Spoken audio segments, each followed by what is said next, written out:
como pressionar o seu deputado.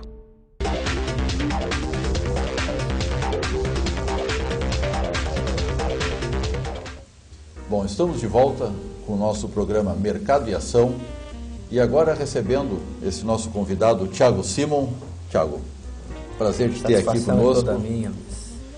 O Thiago, ele foi diretor de desenvolvimento empresarial no estado, no governo Germano Rigoto, onde foi feito um trabalho muito forte sobre associativismo e cooperativismo, que é uma experiência muito rica que nós vamos compartilhar hoje.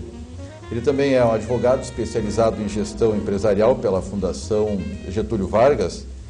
Continua te apresentando um pouco.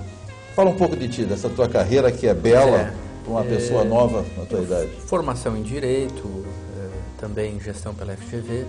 Acho que tu pontuasse essa passagem pela Secretaria de Desenvolvimento foi realmente uma experiência muito rica, né? Como diretor de desenvolvimento do governo do Estado, foi possível ter uma visão bastante abrangente de todas as ferramentas políticas possíveis para a promoção do desenvolvimento do Rio Grande do Sul, a parte do Fundopem, do Integrar, dos incentivos, os distritos produtivos, os APLs, toda a parte de incentivo a feiras, que é um aspecto tão importante, né, que é você fomentar o comércio no exterior, todas as políticas públicas que eu trabalhei mais diretamente, de fomento a micro e pequenas empresas. Thiago, vocês montaram mais de 240 redes de cooperação nesse processo, né? Sem dúvida. O que precisa, e não basta só o governo tem um instrumento para juntar essas empresas, essas pequenas empresas. O que vocês identificam num segmento, numa categoria ou num grupo que cria a condição para te poder fazer esse trabalho? Veja bem, eu comentava o programa Redes de Cooperação, que é um programa que fomenta o associativismo, fomentou durante aquele tempo o associativismo. Ele se inseria num conjunto de políticas públicas de fomento à micro e pequena empresa. Então, nós trabalhávamos com empreendedorismo, com microcrédito, com capacitação, com consultoria, né, e com associativismo.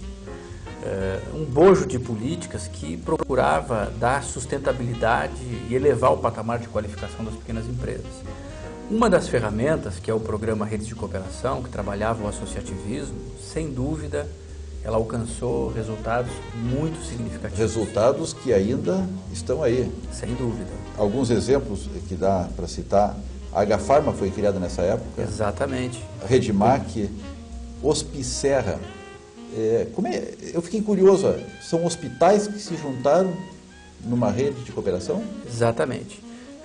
Foi uma rede de hospitais, não é, que através da ferramenta, só para antecipar antes de alguns exemplos, realmente foram inúmeras iniciativas, né? O programa funciona a partir de um tripé, não é, que é a articulação entre Estado, universidade e empresa, né? O governo do Estado ele entrava com o desenho, a concepção da política pública juntamente com a universidade. A universidade tinha toda a geração do conhecimento, tinha todo um capital humano riquíssimo, né? Através de todos os departamentos de economia, administração, marketing. Então se selecionava um conjunto de professores, doutores, muitos deles já consultores, né? Junto com as pequenas empresas. Se desenhava uma metodologia, não é? E o Redes de Cooperação era isso. Eram consultores treinados numa metodologia que procurava romper com a barreira do individualismo e iniciar a cultura da cooperação. Continua com ênfase hoje esses projetos? Não, infelizmente, esses programas, nos últimos anos, eles perderam, eles não existem mais dentro do governo do Estado. Nós temos conversado com inúmeros empreendedores, não é? E infelizmente, esses programas não estão funcionando mais. Bom, estamos perto de uma eleição, é um bom momento para rediscutir essas questões. Sem dúvida. Falando em eleições, para quem não sabe, o Thiago é filho do nosso senador, nosso sempre senador Simon, Pedro Simon, e tem um fato que é bastante curioso nessa trajetória, nessa vida, enfim, que tu vai poder me contar melhor, mas a época que o presidente Collor pensava em concorrer às eleições, ele visitou o teu pai na praia, de Magistério. Sim, Rainha do Mar. Rainha do Mar, Rainha do Mar. Como é que foi isso? O que aconteceu nesse dia aí, que eu acho que é um fato que pouquíssimos brasileiros sabem. É verdade. Não, foi realmente um fato muito inusitado, né? Porque, veja bem, nós estávamos num período de o Brasil havia se redemocratizado e caminhava para as primeiras eleições diretas para presidente. Né? Então aquilo era realmente um momento histórico. Né?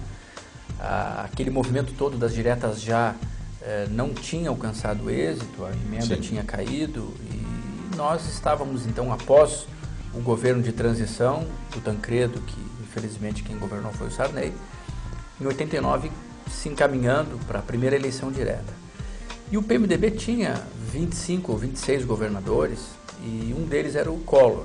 Né? E o Collor, que já era um governador bastante, um estilo muito inusitado, né? Caçador de marajás, como era chamado na época. Ele ainda não tinha entrado com essa fama, né? Mas ele tinha resolvido sair do PMDB, que tinha 25 governadores, era o maior partido do Brasil, e decidido fundar um novo partido e se candidatar a presidente pelo PRN, acho que era, e resolveu ir lá até Rainha do Mar convidar o meu pai para ser vice.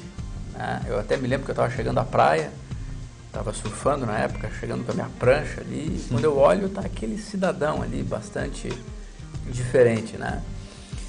Ao decorrer da conversa, ele até se propôs, entendendo a própria, enfim, o pai era o governador do Rio Grande do Sul, tinha toda uma tradição política, ele se propôs até a ser vice do pai. Né? Mas o pai achou que ele estava louco. Né? O cara vai sair do partido, vai fundar o cara lá do Alagoas, vem aqui na minha casa, diz que vai sair do PMDB, vai fundar um partido e vai concorrer a presidente. E vai ganhar? E vai ganhar? Tá louco. Aí o louco tava eu.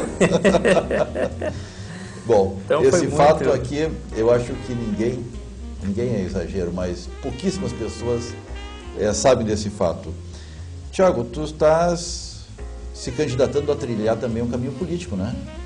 Sim, sem dúvida. Eu já traz na bagagem aí uma experiência de quantos anos de vida pública tu tem na família?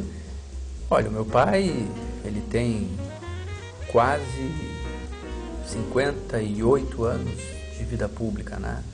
Isso é um berço. É um berço, realmente ele participou de diferentes etapas da história política do Brasil, não é? Desde todo o processo de redemocratização, toda a luta pela democracia, das diretas, não é? A era da nova república em que se buscou a estabilidade econômica, institucional, não é? Toda a sua luta contra a corrupção, contra a impunidade e todo o seu referencial em relação à ética na política, sem dúvida, exerceu uma influência muito forte, né? E eu vejo que o Brasil precisa mudar. Nós vivemos dias muito difíceis, não é? A corrupção, ela atingiu patamares insuportáveis, inaceitáveis. O caso da Petrobras realmente espelha a realidade política e partidária do nosso país, não é? Então, eu acho sim que eu tenho é um dever que eu me imponho de poder dar continuidade a esse trabalho importante que meu pai vem exercendo. Legal. Desejamos sucesso ao nosso Estado.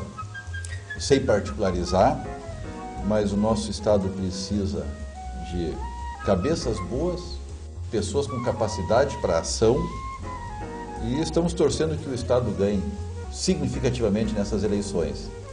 Tiago, foi um prazer te receber aqui. O nosso programa fica à tua disposição e a hora que tiver uma mensagem ao nosso público, à economia do Estado, a nossos processos de gestão, fique à vontade para retornar. Obrigado. Muito obrigado, foi um prazer enorme estar aqui com vocês.